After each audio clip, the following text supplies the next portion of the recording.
तो दोस्तों, Hindi cinema cipher में आपका स्वागत है। आज हम बात करेंगे फिल्म अग्नि के बारे में।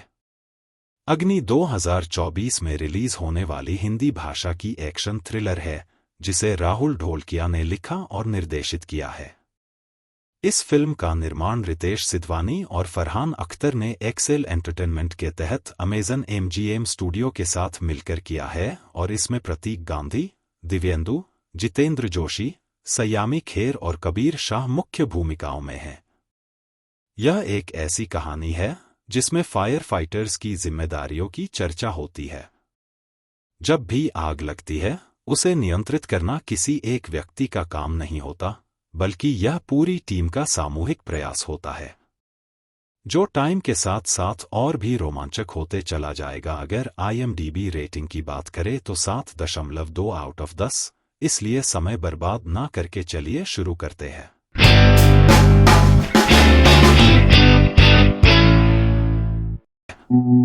फिल्म में एक रात अचानक से अलार्म बजता है और खबर आती है कि एक रेस्तरां में आग लग गई है। वहां कई लोग फंसे हुए हैं और जैसे ही इमरजेंसी अलर्ट बजता है, सभी सक्रिय हो जाते हैं। टीम के लोग अपने चीफ की तलाश शुरू करते हैं, लेकिन चीफ और जैस स्टेशन पर नहीं होते क्योंकि उन्होंने हाल ही में ड्यूटी खत्म की है और घर की ओर बढ़ रहे हैं। वे बार बार उन पर कॉल करने की कोशिश करते हैं, लेकिन संपर्क नहीं हो पाता। फिर भी पूरी टीम तैयार होकर फायर स्टेशन से अपनी गाड़ी लेकर निकल पड़ती है। इस बीच विट्ठल और जैस, जो कि पुलिस स्टेशन के चीफ और एक फायर फाइटर हैं, अपनी मोटरसाइकिल पर बातचीत कर रहे होते हैं। रास्ते में पुलिस उन्हें रोक लेती है क्योंकि पहले उन्होंने थोड़ी शराब पी ली थी। पुलिस का कहना होता है कि सड़क पर शराब पीकर गाड़ी चलाना सही नहीं है। जैस उन्हें बताता है कि वे फायर फाइटर्स हैं और यह उनके चीफ हैं, लेकिन पुलिस को इस बात से कोई फर्क नहीं पड़ता। विट्ठल को खास तौर पर एक पुलिस वाले सुमित सावंत से चिढ़ है क्योंकि वह उसे पसंद नहीं करता। आगे की कहानी में आपको पता चलेगा कि ऐसा क्यों है। तभी विट्ठल देखता है कि ब्रिज के ऊपर से फायर ब्रिगेड की गाड़ी गुजर रही है। विभाग का एक व्यक्ति बिना सोचे गाड़ी स्टार्ट करता है और जल्दी से मौके पर पहुंचता है। वहां पहुंचकर वे लोग अपने कपड़े पहनते हैं। इस बीच महादेव का यूनिट भी वहां आ जाता है। शहर में कई फायर ब्रिगेड यूनिट्स होती हैं और आग की गंभीरता को देखते हुए महादेव अपनी यूनिट के साथ वहां आता है। आग काफी बड़ी थी, इसलिए दोनों यूनिट्स को मिलकर काम करना पड़ता है। महादेव विट्ठल को अपना जूता देता है, हालांकि उसका सोल फटा होता है। विट्ठल कुछ कहता है, लेकिन महादेव समझाता है कि उनके जूतों का साइज एक जैसा है, इसलिए उसने उसे जूता दिया। महादेव जूता वापस मांगता है, पर विट्ठल जूता लौटाने से इनकार कर मदद लेता है। जूता पहनकर वे चर्चा करते हैं कि आग बहुत तेज है और तापमान भी बढ़ रहा है, इसलिए रेस्क्यू संभल कर करना होगा। बाहर खड़े लोग फायर ब्रिगेड और फायर फाइटर्स के आने पर उम्मीद से भर जाते हैं। फायर फाइटर्स अपने उपकरणों के साथ बिना सोचे आग में कूद जाते हैं। वैन के अंदर तापमान मापा जा रहा है और रेस्टोरेंट के ब्लूप्रिंट के अनुसार दिशा निर्देश दिए जा रहे हैं कि लोग कहां हो सकते हैं। फायर फाइटर्स एक एक करके लोगों को रेस्क्यू करते हैं। आग की तीव्रता और नीली लौ असामान्य थी। रेस्टोरेंट में एक फायर एक्सटिंग्विशर था, लेकिन वह खाली था। बीच में पानी भी खत्म होता है और पानी की टंकी की लाइन बदली जाती है।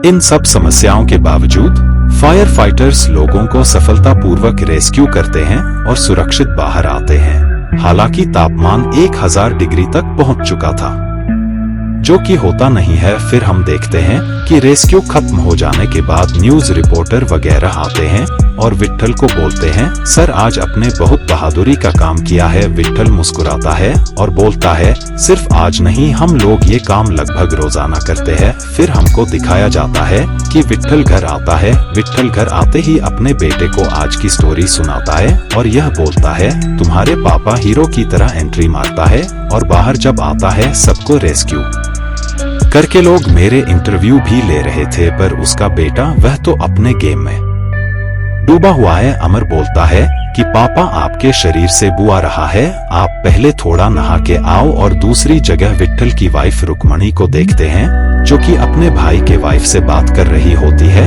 वो लोग नए घर में शिफ्ट हुए हैं तो इनवाइट करने के लिए उसने फोन किया था। फिर हम देखते हैं कि विट्ठल कमरे में आता है और अपने बच्चे का बिहेवियर उसके पत्नी को बताता है। वो बोलती है कि वो अभी छोटा है, उसके बात पे इतना ध्यान मत दो, मैं जानती हूँ ना कि तुम कितना हार्ड वर्क करते हो और कितना रिस्की है तुम्हारा काम। फिर हम देखते हैं वो बड़े से एक कट में पानी लेके आती है। विट्ठल उस पानी में अपना पैर रखता है। पूरे दिन फायर पटर के शूज वगैरह पहनने के बाद, आग वगैरह में जाने के बाद पैर का हालत बहुत खराब हो जाता है।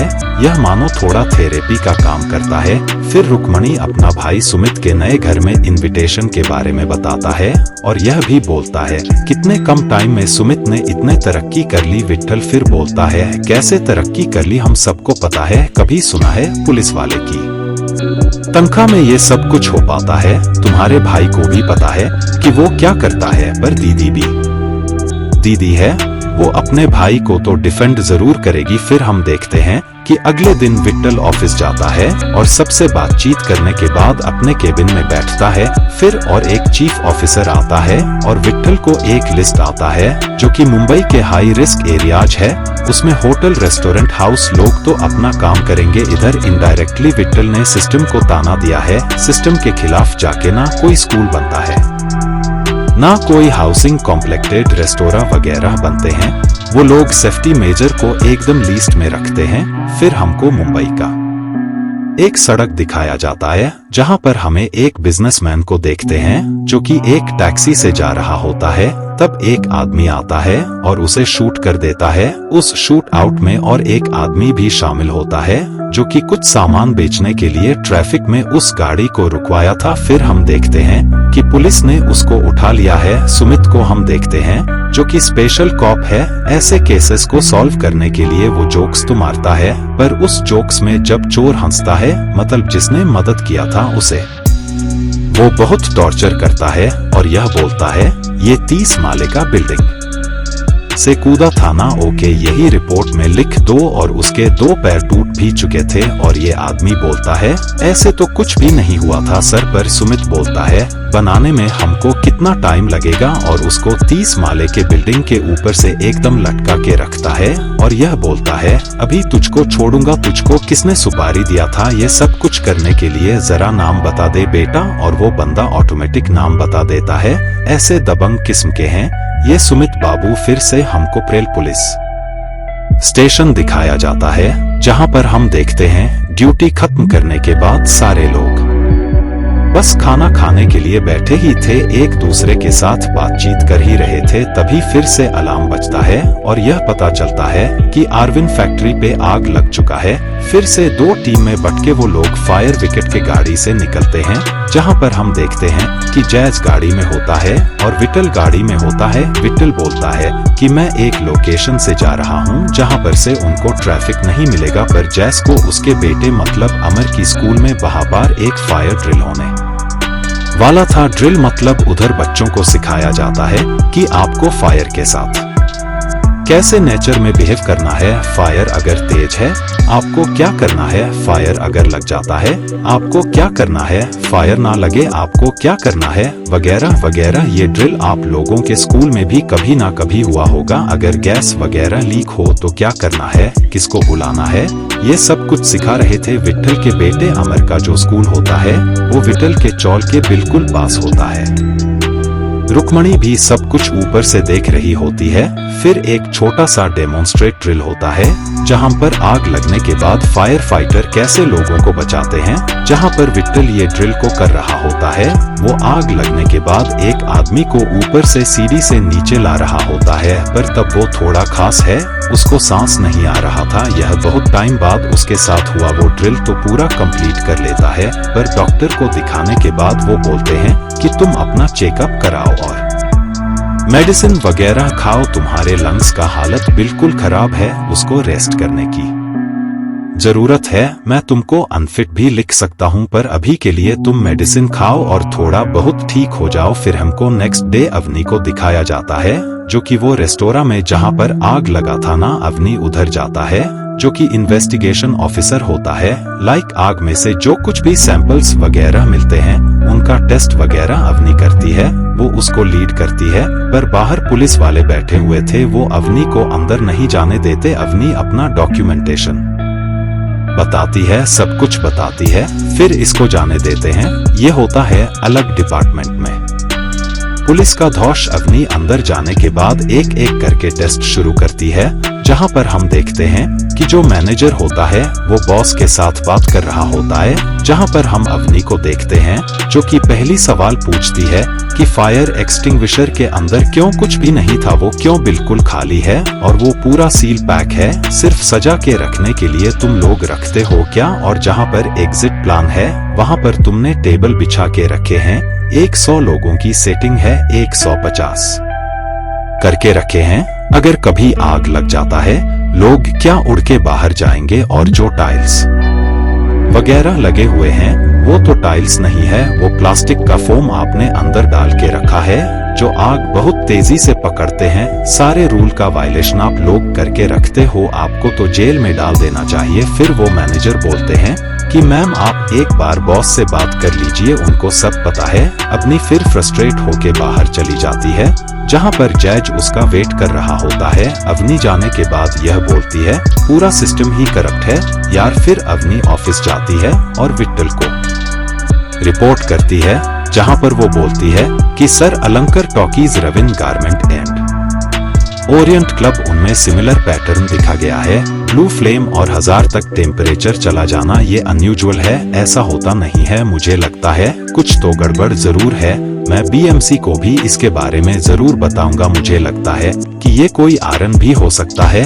आरन मीन्स कोई जानबूझ के आग लगाया है। फिर हम देखते हैं अवनी रिपोर्ट वगैरह लेके बीएमसी ऑफिस जाती है, जहां पर एक आदमी तो बैठा हुआ है टेबल में, पर वो बैठा क्यों है वह किसी को नहीं पता। उसको लॉ वगैरह तो कुछ भी नहीं पता, आरन क्या होता है वो भी नहीं पता। अपनी रिपोर्ट वगैरह सबमिट करने के बाद एक्शन लेने के लिए जब अंबानी बोलती है, वो बोल देता है कि अभी लंच ब्रेक है। अंबानी फिर फ्रस्ट्रेट होके उधर से चली जाती है, क्यों उसको भी पता है कि सिस्टम में ये सब कुछ होने नहीं वाला है।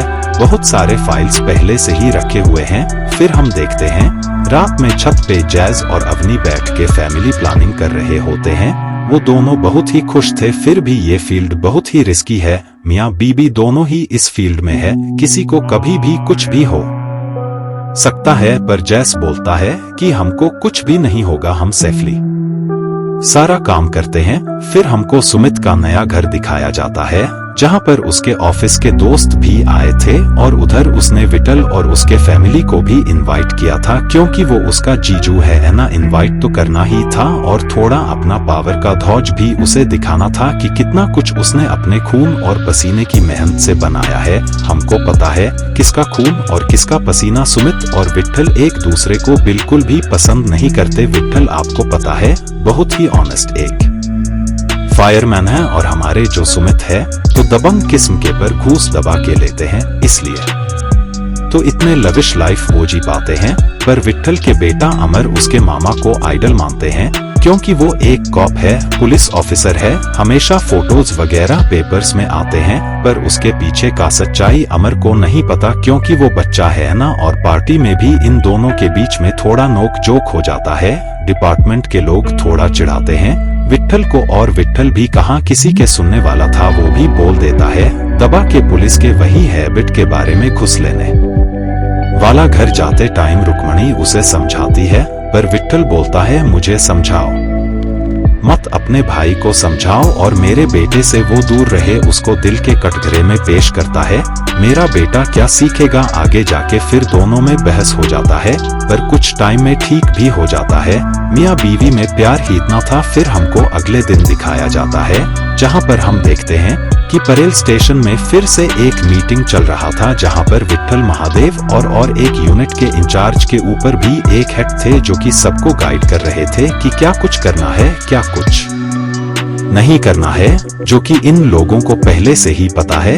ये एक नॉर्मल सा मीटिंग वगैरह था। फिर उसके बाद विट्ठल और महादेव जाते हैं थोड़ा दारू पीने के लिए। दारू पीने के टाइम ये लोग बातचीत कर रहे होते हैं और विट्ठल आके टेम्परेचर के बारे में बोलता है। महादेव तब बोलता है टेम्परेचर ज्यादा हो या कम हो जलने की तो हम लोग किसी को क्या पड़ा है, किसी को कुछ भी नहीं पड़ा। एक छोटा सा फोटो लगा देंगे एक पेपर के कॉर्नर पे और किसी को ये भी नहीं पता कि हमारा असली काम क्या है और हम कैसे लोगों को बचाते हैं। छोड़ना यार, हमारा काम ही है यह सब कुछ करना, इसको लेके इतना सोच मत। और दूसरी जगह हम सुमित को देखते हैं, जो कि उस शूटर को पकड़ लेता है, जो कि उस बिजनेसमैन को मारा था। आपको याद होगा ना कि वो ट्रैफिक वाला बिजनेसमैन। फिर उसे इंटेरोगेटर के बाद उसे पता चलता है कोई तो एक बिजनेसमैन है जो कि दुबई का है, जो कि ऐसे जले हुए बिल्डिंग्स को खरीद रहा है और उसी के साथ इस पार्टनर का बहस हो चुका था, इसलिए शूट आउट करके सुपारी दे के इसको मरवा दिया था। सुमित बोलता है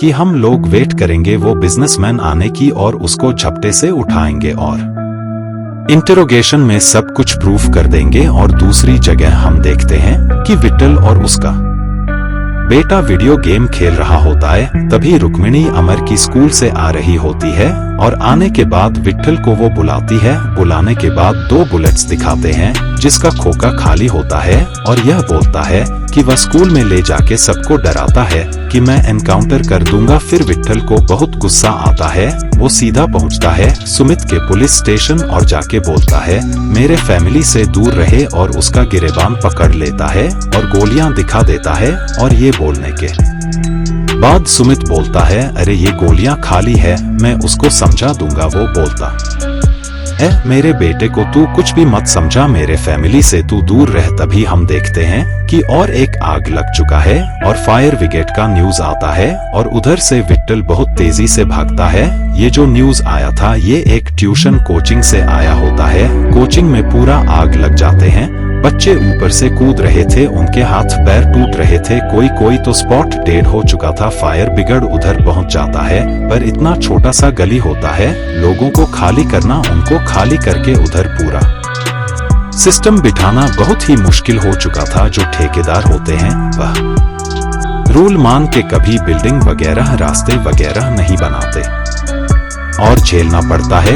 इस फायर ब्रिगेड डिपार्टमेंट को ये लोगों को भी बचा नहीं सकते, लोगों को सिर्फ आग में जलते हुए देखते हैं।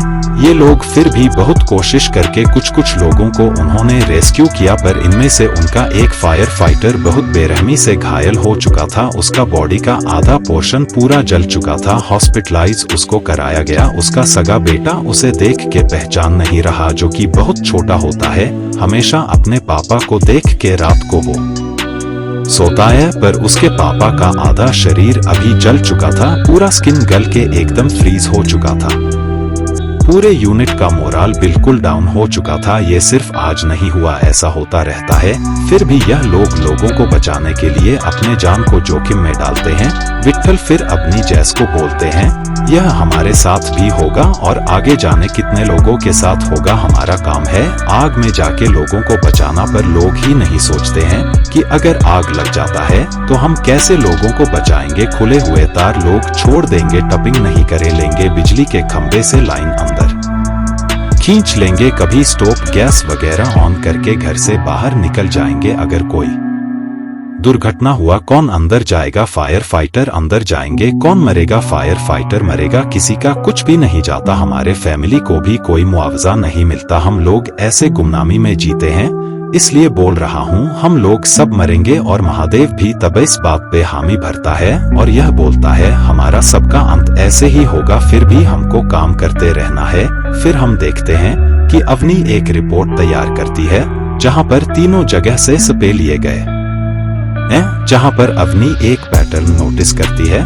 कि जहां पर बचपन में आप सुतली बम वगैरह जलाया करते थे ना, कि उधर धूप बत्ती लगाने के बाद दूर हट जाते थे, धूप बत्ती नीचे आते आते जब उस फ्लेम को जला देता था तो तब ब्लास्ट हो जाता था। कुछ ऐसे टेक्निक का आयरन वगैरह यूज करते हैं। मतलब जिसने जानबूझ के आग लगाया है उसने मैग्नीशियम स्ट्राइप के अंदर भारी एक्सप्लोसिव डाल दिया था और इतनी हीट होने की वजह से कोई एविडेंस भी नहीं रहा। पर ये फायर डिपार्टमेंट के एक्सपर्ट है, इनको तो जरूर पता चलेगा और ये काम किसी एक्सपर्ट का ही हो सकता है, कोई आग के बारे में पूरा नॉलेज है। फिर हम देखते हैं कि मंत्री जी के साथ मीटिंग फिक्स हुआ है, जहां पर हमारे सुपर कॉप सुमित भी होता है और पूरा फायर डिपार्टमेंट भी, जहां पर मंत्री जी को ये लोग फाइल पकड़ाया है और ये बोलते हैं इसमें सारा डाटा है और हमको लगता है कि ये कोई आयरन का काम है। हमने पुलिस को भी सब कुछ बताया पर पुलिस ने कॉर्पोरेट करने से मना कर दिया उनको। वो बोलते हैं यह बस नॉर्मल आग था, ये तो कभी समझते ही नहीं है कि हमारा एस्पेक्ट क्या है और मंत्री जी के बारे में जितना तारीफ करो उतना कम है, उनको तो इतना डिटेल्स में पता ही नहीं। वो बोलते हैं कि आपस में सुलह करके कुछ कर लो, सामने इलेक्शन है, मुझे ये क्या पता आप लोगों को तनख्वाह क्यों मिल रहा है वगैरह वगैरह, और वो पुलिस का सपोर्ट ही करते हैं। फायर विकेट एक डिपार्टमेंट भी होता है, उनके क्षेत्र का उनको पता भी नहीं है अच्छे से, और वो बोलते हैं आप लोग आग बुझाने का काम करते हो ना, जाके आग बुझाओ ना, ये केस वगैरह तो सॉल्व करेंगे। सुमित जो सुपर कॉप है और ये बंदा भी बहुत शातिर है, वो बोलता है हमने आधा केस सॉल्व कर लिया है, एक बिजनेसमैन का लीड मिला है, वो दुबई से आते ही पकड़ लेंगे सब कुछ, तब खुलासा हो जाएगा। और मंत्री जी आपके साथ फोटो एक लेना है जरूर। फिर हम देखते हैं विट्ठल अवनी को बोलता है जो एशेज हमको 3 लोकेशन में मिले हैं, जहां पर 1000 के ऊपर टपर चला गया और नील फ्लेम भी देखा गया है, उनके एसेस को अच्छे से टेस्ट करो, उसमें से हमको क्या मिलता है। और हम यह भी देख रहे हैं कि फायर स्टेशन के एसीज वगैरह चेंज हो रहे थे, जो कि आउटडोर एसेस होते हैं। एस के अंदर टार वगैरह जमा हो जाता है और जो टार होता है वो हाथ में लेने के बाद विट्ठल बोलता है कि ये आग पकड़ता है बहुत जल्दी, और आग वाले लोकेशन में इसी के अंदर भी टार उसे मिला था। फिर कुछ टाइम बाद एस के रिपोर्ट वगैरह भी आ जाते हैं और स्टार वगैरह को मिक्स करने के बाद विक्टर एक एक्सप्लोसिव बनाता है और मैग्नीशियम स्ट्राइप से उसको अंदर से आग भी लगा देता है। और बाहर ये सारे लोग देख रहे होते हैं कि क्या कुछ हो रहा था। बहुत तेज वो पोर्टली ब्लास्ट होता है और उधर से नीली फ्लेम भी निकलता है और टेम्परेचर 4000 डिग्री तक चला जाता है। फिर हमको दिखाया जाता है फिर से एक फैमिली गेट टुगेदर को, वो जो बुलेट वाला इंसिडेंट हुआ था ना, उसमें सुमित की भी गलती थी और उसमें विक्टर का भी गलती था कि उसने जाके सुमित का कॉलर पकड़ लिया। स्टेशन में तो दोनों एक दूसरे को सॉरी बोलने के लिए गेट टुगेदर रखा गया था और जहां पर हम देखते हैं कि एक दूसरे को वो लोग सॉरी तो बोलते हैं पर बहुत अनमैनर्स तरीके से, मतलब ईगो तो इन दोनों में ठूस ठूस के भरा हुआ है। और सुमित की वाइफ बोलती है कि उसको सीएम से अवार्ड मिलने वाला है तो आप लोग जरूर आइएगा, हमने पास का भी इंतजाम कर लिया है। और हमको पता था कि विक्टर तो उधर कभी नहीं जाने वाला। विक्टर फिर सुमित को उधर फाइल देता है जो कि फायर डिपार्टमेंट में इन्वेस्टिगेशन किया था। वो बोलता है कि मुझे अभी भी लगता है कि आयरन है और हमारे पास फुल प्रूफ भी है। फिर सुमित बोलता है ठीक है मैं देखूंगा इसको जरूर, पर अब थोड़ा खाना खा ले। फिर हम देखते हैं कि दुबई से वो बिजनेसमैन आता है और सुमित और उसकी टीम उसको पकड़ लेती है। बिरयानी बियर उसके साथ अच्छे से चखना वगैरह रख देता है और उसी के साथ टूल किट भी रखता है अपना। फिर वो बोलता है पहले तू वो खाएगा फिर मैं तुझको यह खिलाऊंगा, जल्दी से बता दे क्या कुछ सीन है। वो बोलता है मैं जले हुए प्रॉपर्टी तो जरूर खरीदता हूँ और मैंने उस बिजनेसमैन को भी सुपारी दिया है। इसका मतलब ये नहीं कि मैंने जानबूझ के आग लगाया है, पर इतना ही काफी था सुमित के लिए सब कुछ प्रूफ करने के लिए। सुमित ने सब कुछ प्रूफ कर लिया था, उसको बस अवार्ड मिलने वाला था और मंत्री जी के सामने जाके वो सब कुछ रख देता है। पर फायर टीम वाले बोलते हैं कि ये आयरन है और यह काम उस बिजनेसमैन ने नहीं किया है, ये कोई नोन जो कि आग के बारे में सब कुछ जानता है उसने यह सब कुछ किया है, पर मंत्री बोल देता है कि सुमित हमारा सुपर कॉप ने केस को सॉल्व कर दिया ना, उसमें और मत घुसो, तुम देखोगे इसके बाद ऐसा केस तुमको देखने को नहीं मिलेगा। विट्ठल फिर भी आगाह करता है कि यह सिलसिला इधर नहीं रुकेगा और वो गुस्से में उधर से चला जाता है। फिर हमको दिखाया जाता है कि फायर स्टेशन में टीवी में सब कुछ न्यूज आ रहा था कि बिजनेसमैन को पकड़ लिया गया है, सुमित को सवासी वगैरह मिल रहा है। और दूसरी जगह हम वही किलर को देखते हैं जो कि यह सब कुछ वॉर्न कर रहा था। फिर से हमको फायर स्टेशन दिखाया जाता है जहां पर एक फायर फाइटर एक नोटबुक मेंटेन करता है जहां पर वो पेपर कटिंग वगैरह रखता है। जो कोई भी फायर फाइटर शहीद होता है उसका डेट, इंसिडेंट वगैरह वो लिख के रखता है। वो अवनी चेक कर रहा होता है। फिर उसके अगले दिन रात को हम देखते हैं कि अवनी का बर्थडे होता है जहां पर जैस केक वगैरह काट रहे होते हैं और सारे लोग उधर मजे कर रहे थे। उधर हम विट्ठल और रुक्मणी को भी देखते हैं, सारे लोग बहुत खुश थे। फिर से हम देखते हैं कि इमरजेंसी अलार्म बजता है और आग फिर से लगा है। ये लोग फिर से उधर से निकलते हैं और आग बुझाने के लिए वो लोग जाते हैं जहां पर फिर से बहुत तेज आग लग चुका था। हम देखते लोग को रेस्क्यू करते करते सबकी हालत खराब हो चुकी थी और ऊपर से हम विट्ठल को भी देखते जिसका सांस फूल रहा था, वो बेहोश हो जाता है। जैज उसको बचाने की बहुत कोशिश करता है और फिर हमको दिखाया जाता है बाहर एक आदमी फायर फाइटर का ड्रेस वगैरह पहनने के बाद अपना मास्क हटाता है जो कि और कोई नहीं वो किलर होता है। जब वो अपना मास्क हटाता है वो किलर और कोई नहीं वो महादेव था। महादेव को फायर के नेचर के बारे में सब कुछ पता था, मतलब विट्ठल ने सही बोला था, कोई ऐसा है जो कि फायर को अच्छे से जानता है। तो एक फायर फाइटर से बेटर इस चीज के लिए और कौन हो सकता है। और हमको अंदर जैस को दिखाया जाता है, आग बहुत फैल रहा होता है। वो विट्ठल को बचाते हुए वो खुद जल जाता है। उसका बॉडी 90% जल चुका था, पूरा स्किन गल चुका था। अवनी रो रही थी जैस को बचाने के लिए, पर जैस हम सबको छोड़ के चला जाता है, वह मर जाता है। यह सदमा पूरे डिपार्टमेंट को हिला देता है। अवनी जो इतने सपने देख रही थी एक झटके में टूट चुका था। विट्ठल के पैरों तले जमीन खिसक चुका था। जब उसको श्रद्धांजलि वगैरह दिया जाता है तब विट्ठल सुमित से बोलता है, हाँ यह केस भी बना दो कि जेल से छूट के उसने यह काम भी कर दिया है। सुमित को भी तब अपने गलती का रियलाइजेशन होता है कि यह कोई और है। और उधर हम श्रद्धांजलि देते हुए महादेव को भी देखते हैं जो कि असली किलर होता है। वह आके बोलता है, मैंने तो उसी दिन ही बोला था ना कि हम सब लोग मरेंगे। पर विट्ठल अपने आप को दोषी छड़ता है कि उसका सांस फूलने की वजह से अजैज उन सबके बीच जिंदा नहीं है। फिर हमको कुछ दिन बाद दिखाया जाता है कि वो जो लोकेशन पे जज मरा था उस लोकेशन की फोटोज वगैरह थे जहां पर नीचे से फटा हुआ एक शू का फोटो था जहां पर विट्ठल बोलता है कि ये शूज तो मैंने दूसरे लोकेशन पर पहने थे, इस लोकेशन पे कैसे आए। अब बोलता है कि ये शूज सर इसी लोकेशन का है, फोटोज भी तो आप देखिए ना, पुलिस ने ये जगह मार्क करके रखे हैं। पर उसके दिमाग में तब ये चलता है कि ये शूज का पैटर्न तो महादेव के शूज के तरह है जो कि उसने दूसरे लोकेशन पे दिया था। अवनी जरा चेक करना, महादेव का यूनिट का ड्यूटी क्या उस लोकेशन पे था जहां पर हमने जैस को खोया था। और उसी दिन हम देखते हैं हायर ऑफिसर चीफ मतलब विट्ठल को बुलाते हैं। यह बोलते हैं कि तुम नॉन फिट हो, हमको पता है कि उस दिन इंसिडेंट में क्या हुआ था, तुम्हारा सांस फूल चुका था, तुम अब एक लाइबिलिटी हो चुके हो, तुमको अभी वॉलंटियर रिटायरमेंट लेना चाहिए। फिर उस दिन शाम को फिर से महादेव और वो दारू पी रहे होते हैं। विट्ठल सब कुछ बताता है और अपना दुख जाहिर करता है।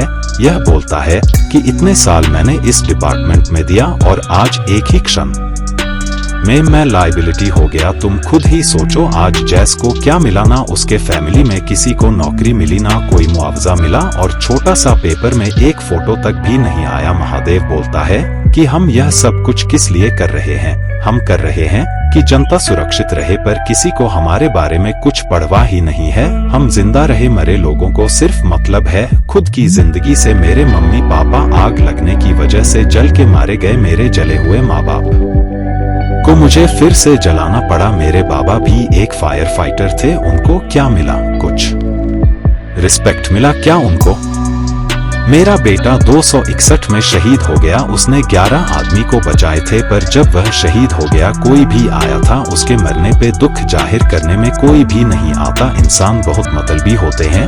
नेता लोग बस भाषण दे देंगे, उतनी तक ही वो सीमित है और लोग उनको ही हर बार चुन के लाते हैं।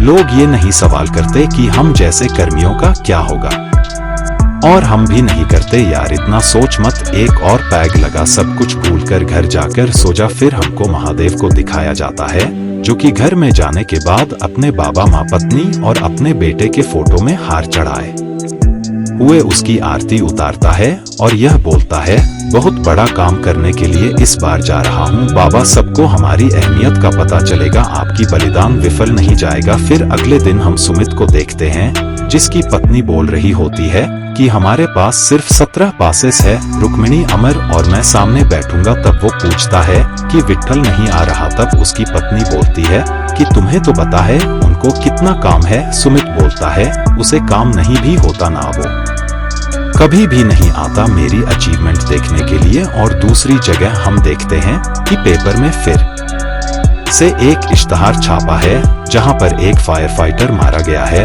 फिर हम देखते हैं कि अवनी आता है और उसी लड़के को फोटो देता है और बोलता है कि तेरे मैगजीन के लिए और एक फोटो मिल गया, इसको भी कटिंग करके अपने बुक में लगा ले। तब वो लड़का बोलता है, यह तो रविन गारमेंट वाले फैक्ट्री में भी ऐसा फोटो छपा था जब ये फोटो छपता है। अवनी तब इस चीज पे एक पैटर्न नोटिस करता है कि जब भी ऐसे फायर फाइटर का मौत का फोटोज वगैरह छपते हैं तभी इंसिडेंट होता है। और अवनी जाके यह विट्ठल को दिखाता है और ये भी बता देता है कि सर मैंने डाटा चेक किया है, उस दिन महादेव उस लोकेशन पर नहीं था जिस दिन जैस उधर चला था। अपने गट फीलिंग्स के ऊपर वो चेक करने के लिए महादेव की यूनिट पर जाता है। यूनिट पर जाने के बाद उसे पता चलता है कि महादेव तो उधर नहीं है, वो सीएम के उस इवेंट में गया है जहां पर उसके बीवी बच्चे और सुमित के फैमिलीज भी थे। विट्ठल समझ जाता है कि महादेव कुछ ना कुछ जरूर करने वाला है और उसका गट फीलिंग यही कर रहा था कि महादेव ने सब कुछ किया है। वो गाड़ी लेके इवेंट की तरफ जा रहा होता है और सबको कॉल कर रहा होता है। स्टेज में तब सुमित चलने वाला था तो उसने फोन नहीं उठाया। विट्ठल महादेव को भी कॉल करता है पर महादेव फोन नहीं उठाता। महादेव उधर पहुंच चुका था उस एक्सप्लोसिव को लेते हुए, पर महादेव को नोटिस कर ले विट्ठल का बेटा अमर। वो महादेव अंकल बोल के उनके पीछे जाता है और महादेव जिस जगह एक्सक्लूसिव लगा रहा होता है उस टीन का डब्बे को उधर से वो उठा लेता है और महादेव का पीछा करता है, पर महादेव उसे एंड वक्त में पकड़ लेता है और उसके मुंह को टेपिंग कर देता है। फिर वह लास्ट मोमेंट में विट्ठल का कॉल उठाता है और यह बोलता है, हाँ विट्ठल बताओ। फिर विट्ठल बोलता है, मुझे सब कुछ पता चल चुका है महादेव, तू ऐसा मत कर, उधर बहुत मासूम लोग हैं। तब महादेव बोलता है, किसी ना किसी को तो करना था, भगवान ने मुझे चुना है। तुम लोगों को इज्जत दिलाने की इन लोगों को कुछ भी नहीं पड़ता है। हम मरे या जिंदा रहे तो हमको भी बताना चाहिए कि हम लोग उनके लिए क्या करते हैं, हमारी अहमियत कितना है। जब वो मरेंगे तड़प तड़प के हम लोग जाएंगे, बचाएंगे, फिर वो हमारी अहमियत समझेंगे। फिर वो फोन रख देता है और एक्सक्लूसिव एक एक करके ब्लास्ट होना शुरू हो जाता है। पूरे हॉल में अफरा तफरी मच जाता है। फायर विकेट के टीम उधर पहुंचता है, एक एक करके रेस्क्यू शुरू होता है और उधर विट्ठल भी पहुंचता है। विट्ठल के पहुंचने के बाद रुक्मिणी बोलता है कि अमर अंदर है। विट्ठल अपने बेटे को बचाने के लिए अंदर जाता है और दूसरी जगह सुमित भी ढूंढ रहा होता है अमर को, और अमर खुद को उधर से छुड़ाने के बाद कमरे से बाहर जाता है। हर तरफ आग था, वो बच्चा इधर उधर भाग रहा होता है खुद को जिंदा रखने के लिए और अपने पापा को पुकार रहा था। दूसरी जगह सुमित को भी हम देखते हैं जो कि अमर को ढूंढ रहा होता है, पर सुमित का आमना सामना हो जाता है महादेव के साथ, जो कि अपने पूरे शरीर में घी लगा रहा होता है और उसके हाथ में एक्सप्लोसिव होता है। अहम वक्त पर विट्ठल को मिल जाता है अमर और विट्ठल अमर को बचा के बाहर लेके आता है। तभी सुमित की वाइफ बोलती है कि सुमित अभी भी अंदर है। सुमित को बचाने के लिए विट्ठल अंदर जाता है और देखता है कि सुमित के गन पॉइंट पे महादेव खड़ा हुआ है। वो नहीं चाहता था कि महादेव मरे, पर महादेव ठान के आया था कि आज उस आग में जलेगा। विट्ठल उसे बहुत समझाने की कोशिश करता है पर वो एक्सप्लोसिव में आग लगा चुका था। तभी सुमित उसे शूट कर देता है और हम देखते हैं कि नीचे वाला फ्लोर टूट जाता है और दोनों अंदर गिर जाते हैं। फिर हम देखते हैं कि सुमित को रेस्क्यू करके उधर से विट्ठल बाहर निकलते हैं। उसका सांस फूल रहा था, फिर भी वह अपने ड्यूटी और कर्तव्य को निभा रहा होता है। एज यूजुअल उधर मंत्री जी भी पहुंच जाते हैं, न्यूज रिपोर्टर भी सारे लोग आते हैं सुमित के इंटरव्यू लेने के लिए। पर सुमित इस बार बोलता है, असली हकदार इसका मैं नहीं हूं, असली हकदार है हमारे चीफ विट्ठल सर। और यह बोलने के साथ हम देखते हैं कि सारे इंटरव्यूअर उनके तरफ जाते हैं और इंटरव्यू लेना शुरू करते हैं और इसी के साथ अग्नि मूवी का एक्सप्लेनेशन खत्म होता है। जिन जिन लोगों ने 27 फरवरी 2002 को Gujarat Godhra train burning incident के ऊपर आधारित द सबरमती रिपोर्ट मूवी का एक्सप्लेनेशन नहीं देखा, जल्दी से आई बटन चेकआउट करें। जिन जिन लोगों ने अभी तक 2024 में निकली सिंघम अगेन को नहीं देखा तो उसे कैसे डाउनलोड करना है वो बताता हूँ। तो वो लिंक आप लोगों को सीधे जाके YouTube के डिस्क्रिप्शन में मिलेगा। तो वो लिंक मैं सीधे यहाँ पे पेस्ट कर रहा हूँ।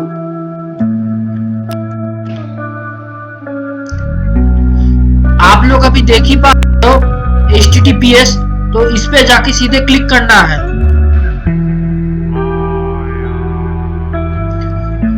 करने के बाद यहाँ पे दिखा रहा है प्लीज फॉर 14 सेकेंड्स।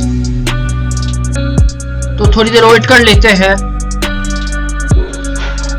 अब वेरीफाई पे जाके क्लिक करना है, ये जो वेरीफाई लिखा हुआ है क्लिक करते हैं। फिर यहाँ पे दिखाई दे रहा है verify and scroll down to continue to your destination. तो यहाँ पे जाके सीधे कंटिन्यू पे क्लिक करना है और यहाँ पे दिखा रहा है स्टेप 1 ऑफ 3। तो मतलब इसको 3 दफा करना है वेरीफाई और कंटिन्यू को। एक दफा वेरीफाई हो चुका है, अब दूसरी दफा कंटिन्यू करते हैं। फिर से वही दिखा रहा है।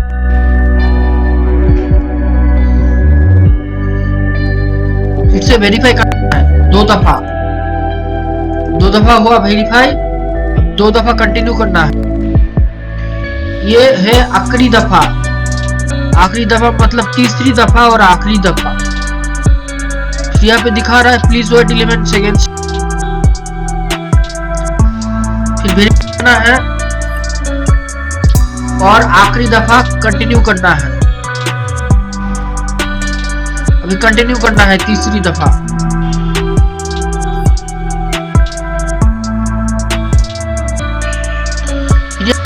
Please wait for 1 second successfully get link पर जाके क्लिक करना।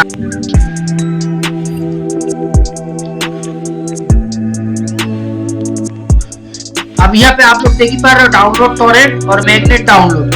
आप लोगों के पास अगर टॉरेंट है, टॉरेंट तो सभी लोग यूज करते होंगे, तो नहीं तो आप लोग उस टॉरेंट को आप लोग डाउनलोड भी कर सकते हो गूगल से, या ब्राउजर में जाके एक्सटेंशन जो है आप लोग ले सकते हो, एक्सटेंशन ऐड कर सकते हो।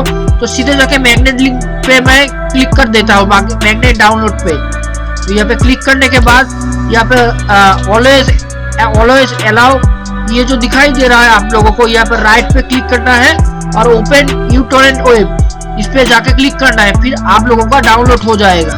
तो आप लोग क्या कर रहे हो, जाइए जल्दी डाउनलोड कीजिए और मूवी का लुत्फ उठाइए। सो ओके, आज के लिए बाय बाय।